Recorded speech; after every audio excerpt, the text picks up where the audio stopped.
Diplomatic cables released by WikiLeaks reveal that the U.S. government had been planning to topple Egypt's president for the past 3 years.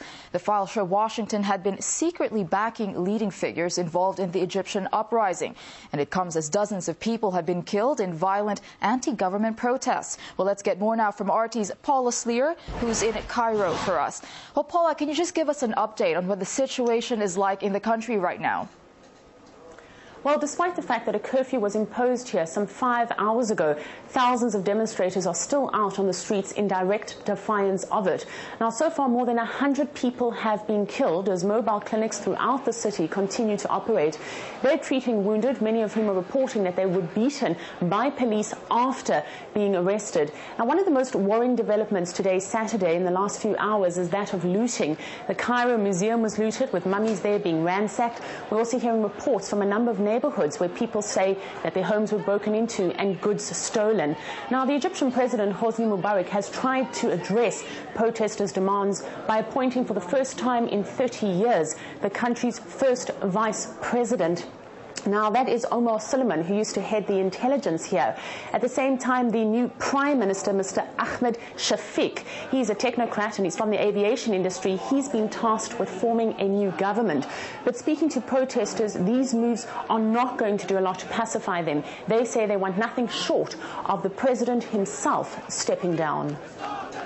All right, with all that is happening there right now as a backdrop, the latest WikiLeaks documents reveal that the U.S. had been undermining a president it had supported for so long. Well, what's the consensus on the thinking behind this policy?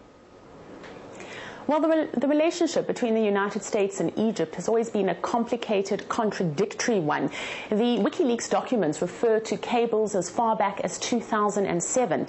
And in those cables, there is discussion where the American administration puts its weight behind opposition figures here in Egypt, while at the same time supporting the presidency of Hosni Mubarak. Now, that is a clear example of double standards. There's also been a clear, delicate balancing act that the American administration has been playing.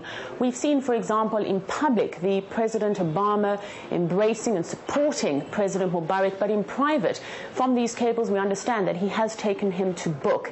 Lately, though, particularly in the last few days, that seems to have slightly shifted, with President Obama publicly calling on President Mubarak to implement much-needed reforms.